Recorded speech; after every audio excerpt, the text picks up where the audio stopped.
So hello friends, स्वागत है आप लोगों का अक्षर एकाग्र एग्जाम स्टडीज़ करंट में। इस वीडियो में हम लोग बेसिकली अगस्त के फर्स्ट वीक के जितने भी करंट अफेयर्स है वो सब क्लियर करने वाले हैं और रिसेंट इन न्यूज़।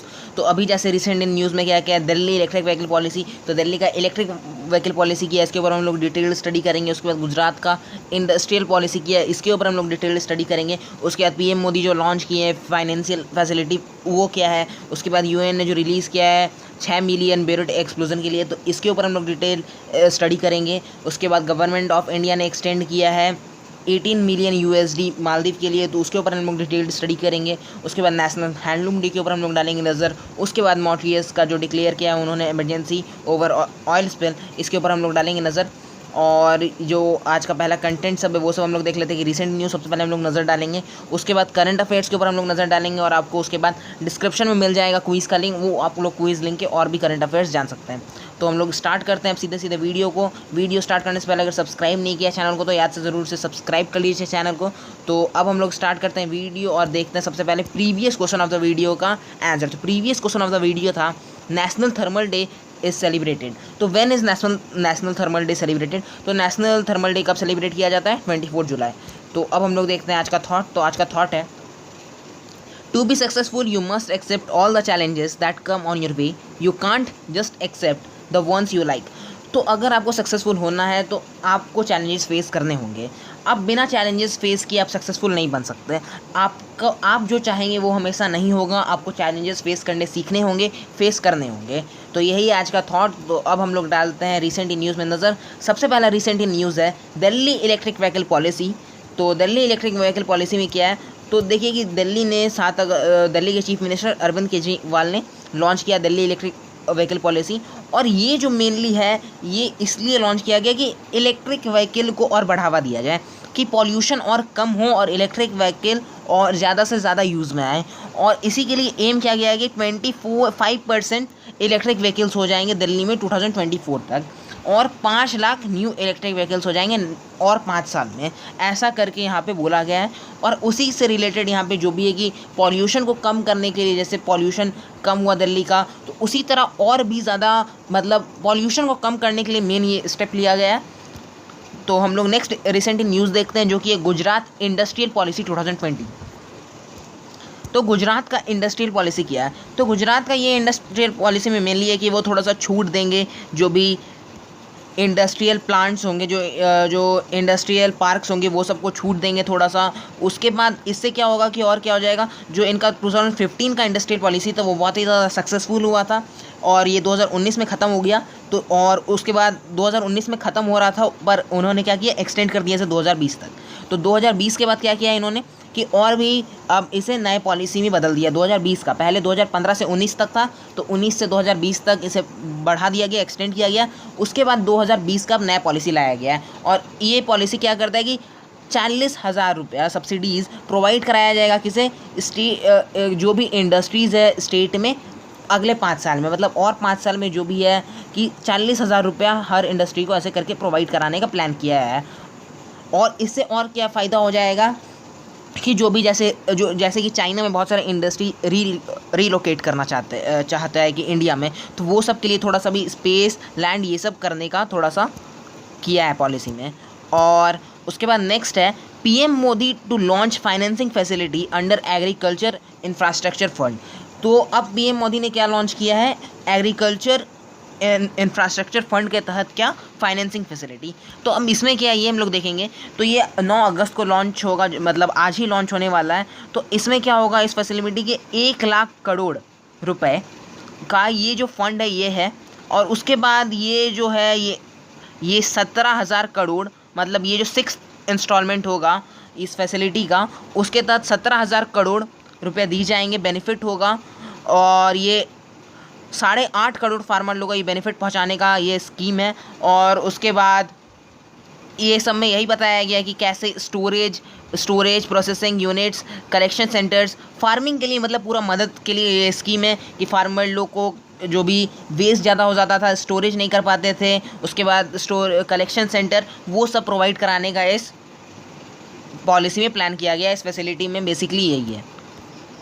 उसके बाद नेक्स्ट पॉलिसी है UN releases 6 million used in response to Beirut explosion।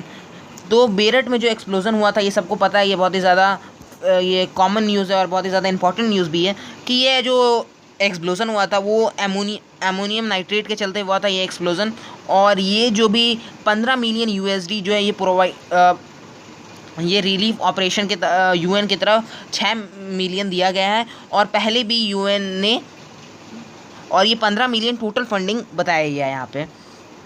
और अगर और नज़र डालेंगे तो यहाँ पे ये सब जो पहले का बताया जा रहा है कि पहले भी क्या बोलते हैं इस तरह का फंड यूएन ने दिया था कि क्या बोलते हैं लेबनान को। तो लेबनान क्या है, लेबनान कंट्री है और लेबनान का कैपिटल क्या है, Beirut. So next is GOI extends worth 18 million USD to Maldives. तो 18 मिलियन यूएसडी अब मालदीव को जो ये लाइन ऑफ क्रेडिट है इसे एक्सटेंड किया गया 18 मिलियन तक। और अब पहले MIFCO क्या है, मालदीव्स इंडस्ट्रियल फिशरीज कंपनी। तो अब इसके तहत क्या है, जैसे डेवलप करने का क्या प्लान है, 50 टन आइस प्लांट जो इंडिया ने एक्सटेंड किया 18 मिलियन यूएसडी, उससे क्या होगा कि डेवलप क्या किया जाएगा 50 टन का क्या आइस प्लांट। और उसके बाद इसी तरह का ये सब काम आएगा, मतलब फिशरीज़ को बढ़ावा देने के लिए ये सब किया गया है। और इसका एम क्या है कि फ़िश कलेक्शन में और स्टोरेज फैसिलिटीज़ को अच्छा किया जाए। और ये कुकिंग प्लांट और फिश मिल प्लांट को भी इससे इनॉग्रेट किया जाएगा। और इसे और अगले 5 साल तक क्या प्लान है लोग देखते हैं। This is a part of the $800 million LOC offered by India with repayment tenor of 20 years and 5 years moratorium. और उसके बाद क्या है, in Male fishing is connected to the Maldivian way of life as it is a key driver. और यहाँ पे बताया है कि इकोनॉमी के लिए फ़िश मालदीव के लिए बहुत ही ज़्यादा इंपॉर्टेंट है, ये सब करके यहाँ पे बताया गया है। उसके बाद नेशनल हैंडलूम डे के ऊपर हम लोग नज़र डालते हैं। तो ये नेशनल हैंडलूम डे कब मनाया जाता है, 7 अगस्त को मनाया जाता है। और ये जब से पहली बार 2015 में मनाया गया था, लॉन्च किया गया था इसे। और ये प्राइम मिनिस्टर मोदी जी ने इसे लॉन्च किया था। और अब 7 ही अगस्त को क्यों मनाया जाता है, इसका भी एक आंसर है, क्योंकि इसी दिन 1905 में स्वदेशी मूवमेंट स्टार्ट किया गया था महात्मा गांधी के द्वारा। तो इसलिए इसके ऊपर कि 7 अगस्त को मनाने का प्लान किया गया। और ये the movement was launched in Kolkata town hall. तो कोलकाता के टाउन हॉल में ये लॉन्च किया गया था। The following are the schemes that were launch by the GOI to boost handloom sector. और ये सब जो स्कीम्स दिख रहे हैं आप लोगों को, तो ये सब स्कीम लॉन्च किया गया था कि हैंडलूम सेक्टर को और बढ़ावा देने के लिए। तो next news is Mauritius declares emergency over oil spill. तो ये ऑयल स्पिल के लिए का जो हुआ है उसके लिए इमरजेंसी लागू किया है मॉरिटियस ने। और ये जो ऑयल स्पिल हुआ है वो किसके चलते हुआ है, Japanese owned ship that was stranded off the coast days ago. और ये जापानीज शिप से ये लीक हुआ है और बताया गया है कि यहाँ पे जो क्रैक था शिप में उसके चलते ये जो हुआ है ऑयल स्पिल हुआ है। और अब जो मॉरिशस है, ये जो कंट्री है, उसके गवर्नमेंट ने अपील किया किससे, फ्रेंच गवर्नमेंट फॉर हेल्प। अब आप पूछिएगा फ्रेंच गवर्नमेंट ही क्यों, तो फ्रेंच गवर्नमेंट इसलिए क्योंकि फ्रेंच गवर्नमेंट का वहाँ पे क्या है, मिलिट्री बेस है बहुत सारा। तो इसलिए वहाँ पे ये जो मतलब फ्रांस जो कंट्री है उसका बहुत सारा मिलिट्री बेस वहाँ पे है। और French island of Reunion is the closest to. और जो ये फ्रांस का जो आइलैंड है रियूनियन, ये सबसे क्लोजेस्ट है मॉरिशस से। और why is Lebanon in crisis. अब ये वाला थोड़ा सा हम लोग देख लेते हैं कि लेबनान क्राइसिस में क्यों है, लेबनान में प्रॉब्लम ही क्या है। जैसे कि आप लोग ने देखा कि 6 मिलियन दिया अभी यूएन ने एज अ रिलीज फंड। तो अब देखिए प्रॉब्लम क्या है, जो लेबनान है वहाँ पे बहुत ही ज़्यादा क्या होता है पता है, रिलीजियस टाइप का बहुत ही ज़्यादा यहाँ पे है कि यहाँ पे जो भी सीट्स रहती है कोई भी जैसे इलेक्शन में वो 50% क्रिश्चियन 50% मुस्लिम ऐसे करके रहती है। तो इसके चलते यहाँ पे एक इशू चलते ही रहता है। और दूसरा है पता है कि यहाँ पे जो पहले एक वॉर हुआ था लेबनान वॉर, जिसे आप लोग कह सकते हैं इजराइल हेज़बोला वॉर, ये जो कॉन्फ्लिक्ट के बाद लेबनान उभर ही नहीं पाया है। और ये जो है ये जापान और ग्रीस के बाद जो लेबनान कंट्री है वो सबसे इन डेप्थ में है। और उसके बाद जो उत्तराखंड ने लॉन्च किया है स्नो लियोपार्ड कंजर्वेशन सेंटर, उसके ऊपर हम लोग देखते हैं कि स्नो लियोपार्ड कंजर्वेशन सेंटर में क्या है। तो ये जो सेंटर एम करता है कंजर्व रीस्टोर हिमालयन इकोसिस्टम। तो हिमालय का जो इकोसिस्टम है उसको कंजर्व करने के लिए ये लॉन्च किया गया है। और जो यूनाइटेड नेशंस डेवलपमेंट प्रोग्राम है इसके तहत ये लॉन्च किया गया है।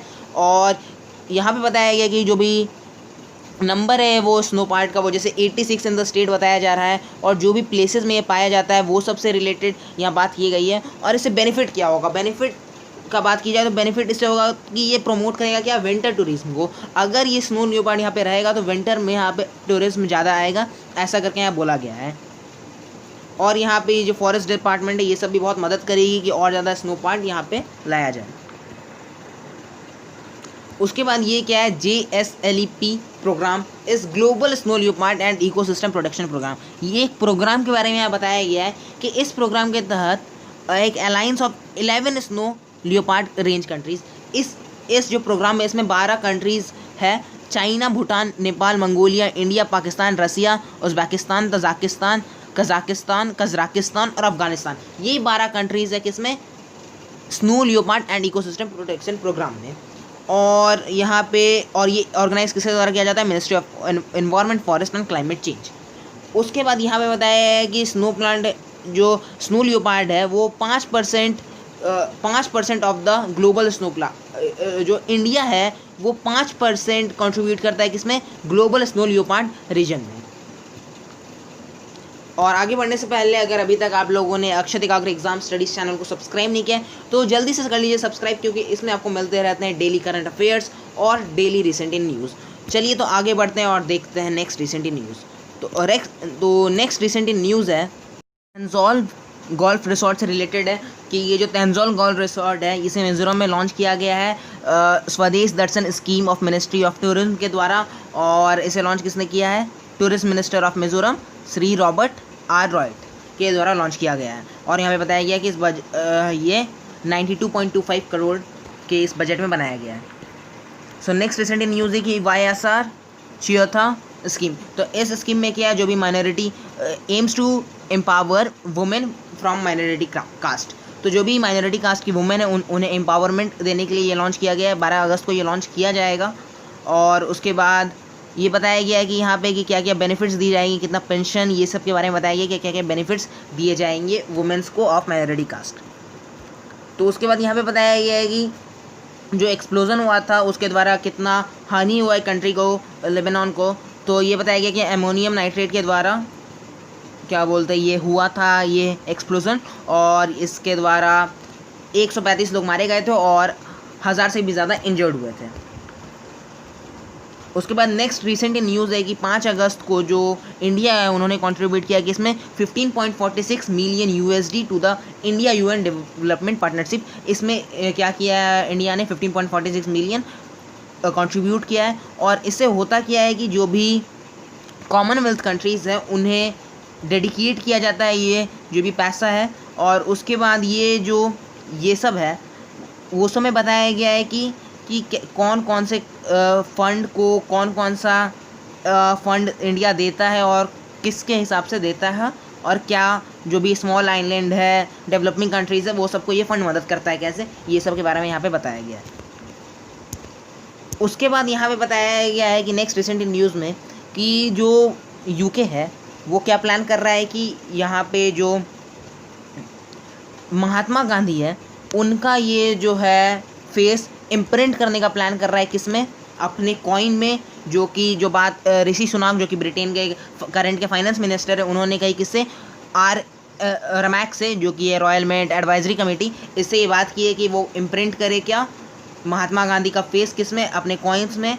और ये क्यों किया जा रहा है वो भी एक क्या बोलते हैं क्वेश्चन आएगा कि ये क्यों किया जा रहा है। तो ये इसलिए किया जा रहा है क्योंकि जो वहाँ पे अभी बेम कम्युनिटी के चलते किया जाता है, यहाँ पे वर्ड है बढ़िया बेम कम्युनिटी, जिसका मतलब होता है black Asian and minority authentic. तो इसके चलते यहाँ पे जो किया जा रहा है ये क्या इम्प्रिंट किया जा रहा है, महात्मा गांधी का ये जो फेस है अपने करेंसी में UK कर रहा है। तो उसके बारे में उसके बाद यहाँ पे बताया गया है कि about the ICC men's T20 world cup 2020, जो कि पहले जो अभी 2020 में ऑस्ट्रेलिया में होने वाला था वो अब नहीं हो रहा है, वो पोस्टपोन किया गया और वो पोस्टपोन 2022 तक कर दिया गया है कि 2022 में अब सीधा होगा वो वाला जो होने वाला था। और जो 2021 में जो इंडिया करने वाला था वो वैसे ही रहेगा, पर जो ये वाला था 2020 वाला उसको सीधा कर दिया गया है 2022 में, ये यहाँ पे बताया गया है। उसके बाद जो वुमेंस का जो T20 जो 2021 में होने वाला है वो भी पोस्टपोन किया गया है, और वो 2020 में पोस्टपोन कर दिया गया है कि वो 2022 में होगा, फरवरी और मार्च में।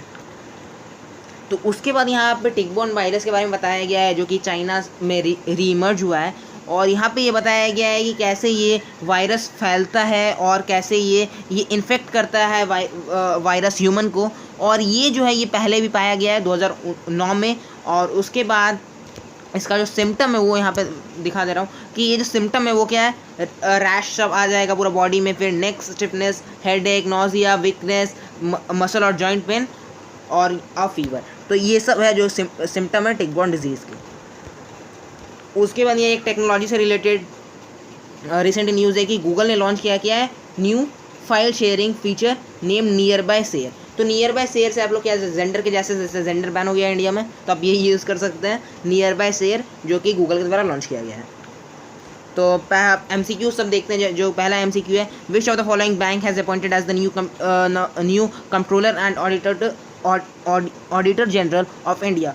तो इसका करेक्ट आंसर होगा गिरीश चंद्र मुर्मू, जिसे चुना गया as auditor general of India. उसके बाद नेक्स्ट क्वेश्चन है, which of the following court has recently imposed ₹10 lakh fine on Patanjali for claiming Covid cure. तो किसने 10 लाख रुपया फ़ाइन लगाया है पतंजलि के ऊपर, जो कि पतंजलि ने क्लेम किया था कि वो कोविड को क्योर कर सकता है। तो ये मद्रास हाई कोर्ट ने फ़ाइन लगाया है। उसके बाद Who among the following has been appointed as the brand ambassador of WTF Sports? तो WTF Sports के ब्रांड एम्बेसडर में किसे चुना गया है, तो इसका करेक्ट आंसर होगा बोथ सुरेश रैना एंड हरमनप्रीत कौर। तो उसके बाद next recent news is, in a recent decision by the monetary policy committee RBI decided to leave the policy repo rate unchanged at. तो रिपो रेट जो है उसे अनचेंज करने का डिसीजन लिया है RBI ने। तो वो रिपो रेट पहले का कितना का था, तो पहले रिपो जो रेट था वो 4% था। तो उसका next question is, who among the following is the current chairperson of SBIC। तो SBIC के करंट के चेयरपर्सन कौन है, तो SBIC का फुल फॉर्म होता है central board of indirect taxes and customs, और इसके अभी करंट के चेयरमैन हैं M अजीत कुमार। और क्वेश्चन ऑफ द वीडियो देख सकते हैं, इसका आंसर आप लोग कमेंट कर सकते हैं, अगला वीडियो में इसका आंसर आप लोग को पता चल जाएगा। Which of the following state UT has launch an mobile app e-Gyan Mitra mobile app for online education. तो ये जो ई-ज्ञान मित्रा मोबाइल ऐप है ये किसने लॉन्च किया है फॉर ऑनलाइन एजुकेशन, इसका आंसर आप लोग कमेंट कर सकते हैं, अगला वीडियो में इसका आंसर आप लोग को पता चल जाएगा। So thanks for watching, like share subscribe, और सब्सक्राइब तो ज़रूर कर लो, लाइक ज़रूर करो और शेयर ज़रूर करो, क्योंकि शेयर करने से ही नॉलेज बढ़ता है। So thanks for watching.